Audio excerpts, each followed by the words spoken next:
sit down, baby. Sit down. Oh, yeah. No more. Oh, baby. Oh, yeah, no. Trust you. Y'all sound good. When your spirit speak to me. This is where my heart is.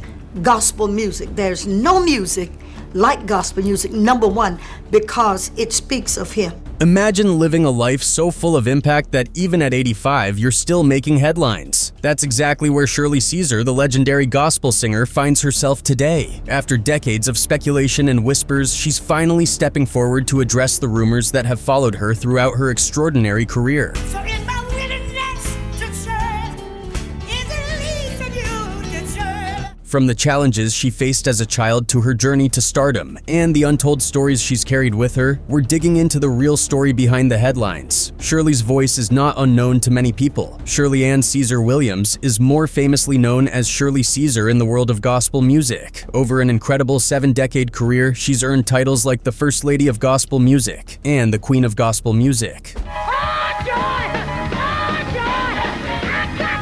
She stepped into the spotlight at just 12 years old when she signed with Federal Records back in 1951. Shirley Caesar has undeniably made a lasting impact on the gospel scene. Over 6 decades, she has left a powerful legacy, shaping the industry with her unique voice and unforgettable songs.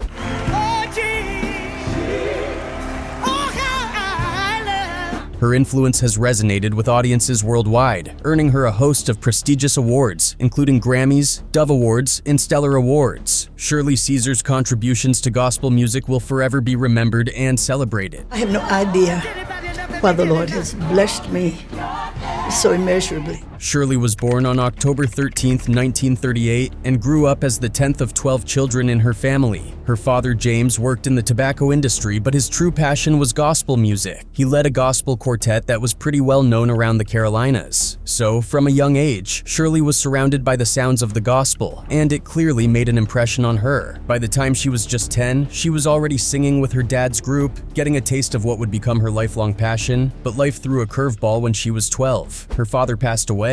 It was a devastating loss, one that could have ended her musical dreams right then and there. But instead, it did the opposite. It fueled her determination and drive even more. After her father's passing, Shirley didn't give up. She started touring with an evangelist named Leroy Johnson, which opened up a whole new world for her. Not only did she continue to grow as a musician, but she also got to perform in front of bigger audiences. Johnson even had a TV show in Portsmouth, Virginia, giving Shirley a chance to experience the thrill of performing for both live audiences and on screen. This early exposure set the stage for a remarkable career that was just beginning to unfold. In 1951, when Shirley was just 13 years old, she hit a major milestone in her budding career. She recorded her very first song, I'd Rather Have Jesus. It's pretty incredible to think that at such a young age, she was already leaving her mark on the gospel music scene. While most kids her age were focused on school, Shirley was balancing her studies with a growing music career, spending her free time touring the Carolinas, perfecting her craft, and building a loyal fan base. This was just the beginning of a journey defined by hard work and unwavering passion. But it wasn't all smooth sailing. Growing up in North Carolina during the Jim Crow era, Shirley faced the harsh realities of racial discrimination. There were times when she'd show up at a restaurant only to see a closed sign suddenly appear, a clear sign of the prejudice she was up against. The inequality didn't stop there. It was something she dealt with even in her school life. Despite these challenges, Shirley's determination never wavered. Instead of letting these obstacles hold her back, she used them as fuel to push forward, shaping the career that would later define her as one of gospel music's greats. Shirley recalled a moment from her childhood that stayed with her. A woman was handing out cookies to all the kids in her state, but while the white children got fresh cookies, Shirley and her black classmates were given stale ones. It was just one of the many painful reminders of the discrimination she faced growing up.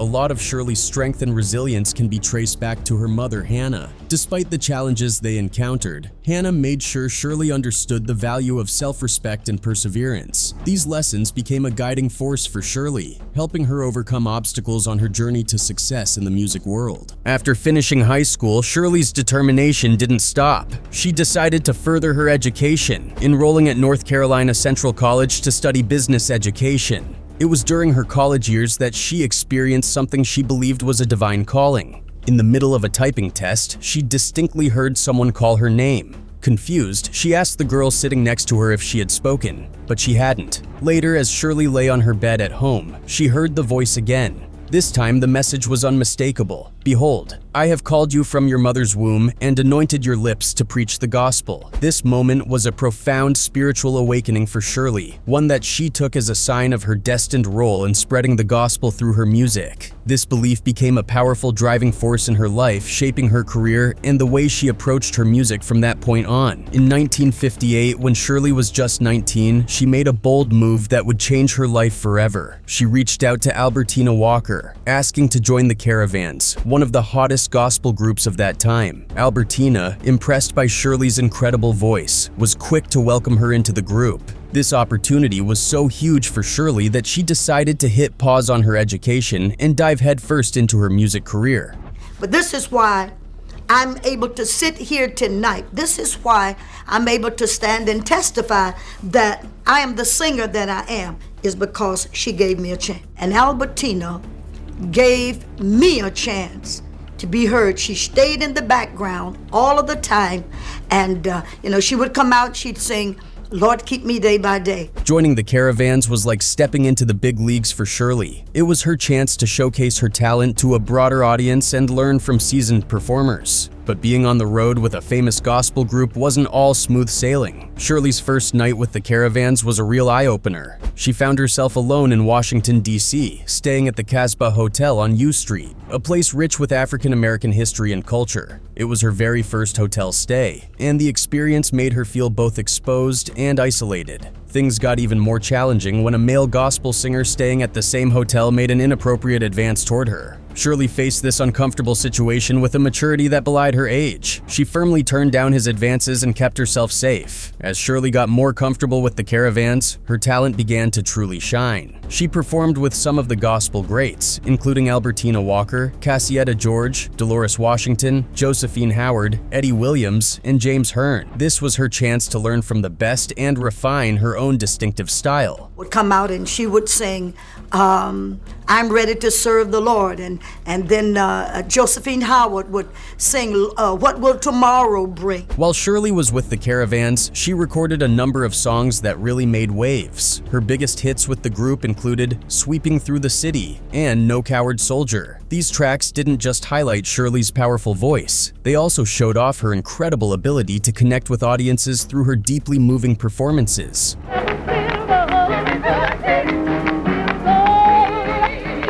But, as often happens in the music world, tensions started to brew within the Caravans in the early 1960s. By 1961, Shirley felt a strong pull in a different direction. After much thought, she made the tough decision to leave the group and focus on evangelical work full-time. It wasn't an easy choice for her. She felt a profound calling to ministry that she believed went beyond her role as a singer. As she put it, there was no need for me to keep disappointing people. The Lord called me out. My ministry is much more dynamic than my singing.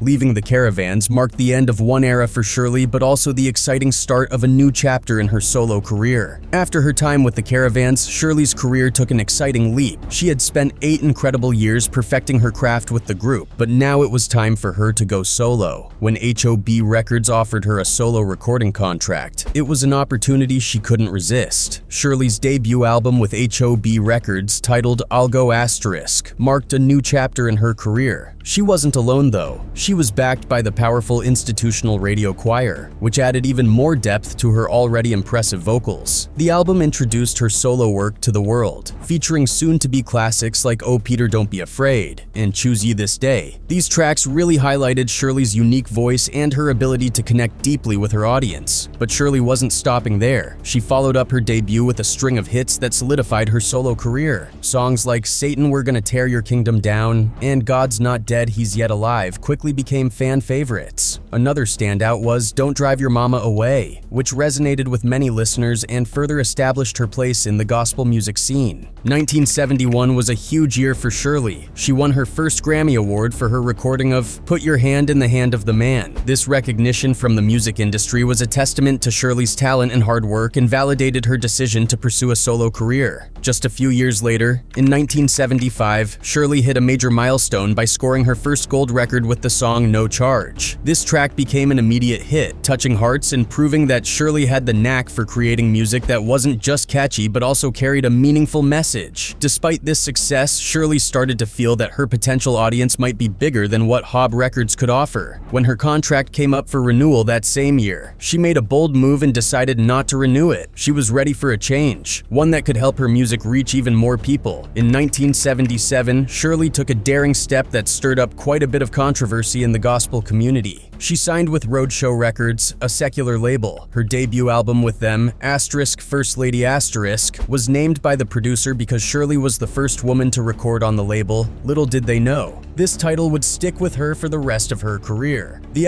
First Lady album marked a bit of a shift for Shirley. While the lyrics remained firmly grounded in gospel, the music had a different vibe that some felt was too worldly. This led to some pushback, with many gospel DJs refusing to play the album's tracks. Nevertheless, the song Faded Rose from the album became a classic for Shirley. Even though the album didn't sell as well as hoped, something interesting happened. The First Lady title started to catch on in the gospel industry. Soon, Shirley was being introduced at concerts, radio shows, and by gospel promoters as the First Lady of Gospel Music, a title that would become a hallmark of her career. Shirley decided to give Roadshow Records another shot with her second album, From the Heart *, released in 1978. Unfortunately, this album faced the same challenges as her first one with the label. The gospel community still felt the music was too secular, and the album didn't quite hit the mark. Realizing she needed to get back to her gospel roots, Shirley began searching for a label that could help her connect with her audience while staying true to her musical style. In 1980, she found what she was looking for with Word Records. Her time with Word Records turned out to be incredibly rewarding. Over the next few years, she racked up several more Grammy Awards, proving she had truly found her stride. This period marked some of the biggest hits of her career, songs that not only defined her sound but also solidified her status as a gospel icon. One standout hit was God's Got It All in Control, a track that resonated deeply with listeners and highlighted Shirley's unwavering faith. Another memorable hit was Hold My Mule, which years later would gain a new life as a Thanksgiving-related internet meme under the title You Name It. This unexpected viral moment introduced Shirley to a whole new generation of fans. Other major hits from this era included He's Working It Out for You, Jesus I Love Calling Your Name, and You're Next in Line for a Miracle. These songs not only showcased Shirley's powerful voice but also her incredible ability to deliver messages of faith and hope that truly touched people's hearts. Throughout her solo career, Shirley really made a name for herself in the gospel music scene. She became a familiar face on popular TV shows, including regular guest spots on the Bobby Jones Gospel Show. These appearances helped boost her visibility and grow her fan base. Even with all her solo success, Shirley never lost sight of her roots. She always credited Albertina Walker, her former bandmate from the Caravans, as her mentor. Shirley often referred to Albertina as the Queen of Gospel Music, a nod to the respect and gratitude she felt for the woman who had given her that crucial first big break. However, not everything was smooth sailing for Shirley. Despite her long-standing reputation as a beloved gospel artist, she found herself in the middle of a heated debate about inclusivity and acceptance within the church community. The controversy began when fellow gospel singer Kim Burrell made headlines for a sermon that many viewed as anti-gay. Burrell's message, which used strong and derogatory language against LGBTQ individuals and same-sex relationships, sparked widespread outrage and condemnation from many, including some of Burrell's friends and colleagues in the music industry. In the wake of the backlash against Burrell, Shirley decided to step in and share her perspective on the matter. Shirley's recent comments really took a lot of her fans by surprise. Instead of distancing herself from Kim Burrell's controversial remarks or calling for more understanding, she actually suggested that Burrell should have spoken up sooner. Shirley hinted that Burrell's comments might have been more impactful if they'd come out years ago, possibly referencing the Supreme Court's 2015 decision on same-sex marriage. This stance seemed to align Shirley with Burrell's views, which caught many off guard, especially given Shirley's respected place in the gospel music world. Her apparent support for Burrell's controversial position led to a lot of discussions about inclusivity in the church and what responsibilities public figures have when it comes to handling sensitive topics. On top of that, Shirley threw in some advice about dealing with social media. She suggested that church leaders might want to collect cell phones at the door if they plan to speak candidly with their congregation. This extra piece of advice just added another layer to the ongoing debate about faith, public discourse, and technology. With all the criticism swirling around, Shirley knew she had to clear things up. During an interview with Bishop George Bloomer, she went straight to the heart of the matter. Shirley insisted that she was far too old to be involved in any kind of homophobia and made it clear that she'd never intentionally say anything to hurt someone. She put it simply, she knows who she is and wouldn't say anything nasty because she just doesn't have time for that. Shirley explained that she's in the final stretch of her life and is dedicated to being the best person she can be, focusing on being a positive force and a good humanitarian. Shirley also tried to make sense of her earlier comments about the timing of Burrell's remarks. She asked why this issue was being brought up now and wondered why anyone would let it disrupt their life. Shirley suggested that maybe it's better to leave the past behind and focus on moving forward, regardless of community, to bridge the gap. She ended her statement with a call for love and acceptance for everyone, no matter who they are. Quoting the Bible, she said, "By love, all men will know we're his disciples," pointing out that Jesus didn't specify whether this love was for the LGBTQ community or any other group, just that we should love one another. Despite her efforts to clarify, the controversy didn't completely die down. Some people felt her comments were a bit inconsistent or evasive, while others appreciated her message of love and moving forward. Shirley's involvement in the controversy took some surprising turns. Rumors started flying about her past, with some people suggesting she might have had relationships with women. These rumors were never proven, but they were seen by some as a way to point out what they saw as hypocrisy in Shirley's views. The whole situation also sparked a bigger conversation about queerness and gospel music. It brought other Christian artists into the spotlight who had come out as LGBTQ, challenging the traditional views within the Christian music world. For example, Trey Pearson, the lead singer of the Christian rock band Everyday Sunday, made headlines when he came out as gay in an open letter to his fans. Similarly, Vicky Beeching, a well-known worship songwriter whose music had been sung by millions, came out as gay in 2014, which was a big moment in the contemporary Christian music scene. Another artist, Jennifer Tanap, surprised fans when she stepped away from the Christian music scene in 2003. After a few years out of the spotlight, she made a comeback with a new album and openly discussed her S-orientation, adding to the conversation in the CCM world. On the personal front, Shirley took a major step in June 1983 when she married Bishop Harold Williams. This wasn't just a personal milestone, but also a professional one, as they became co-pastors of Mount Calvary Word of Faith Church in Raleigh, North Carolina. Under their leadership, the church grew to around 1,500 members. Even though Shirley didn't have her own children, she embraced her role as a stepmother to Bishop Williams's 2 kids. Tragedy struck in 2014 when Bishop Williams passed away on July 4th. It was a tough time for Shirley, both personally and as a church leader, but true to her resilient nature, she kept going with her music and ministry. That year also brought an unexpected twist to her music career. Her song Teach Me Master from her 1972 album Get Up My Brother was sampled by Dutch producer Bakermat. The new version, simply called Teach Me, hit number 22 on the UK singles chart, giving Shirley's music a new lease on life. Shirley's venture into electronic dance music turned out to be a game changer. It introduced her powerful vocals to a whole new generation and proved her music's timeless appeal. 2016 was a standout year for her. Her album Fill This House topped the gospel Billboard chart, showing that after all these years, she still had what it takes to move her fans. That same year, Shirley was honored with the Rap City and Rhythm Award by the National Museum of African American Music in Nashville, even before the museum officially opened in 2018. It was a huge nod to her lasting influence on African American music. June 2016 brought even more excitement when Shirley received a star on the Hollywood Walk of Fame. It was a permanent tribute to her impact on the music world and her status as a cultural icon.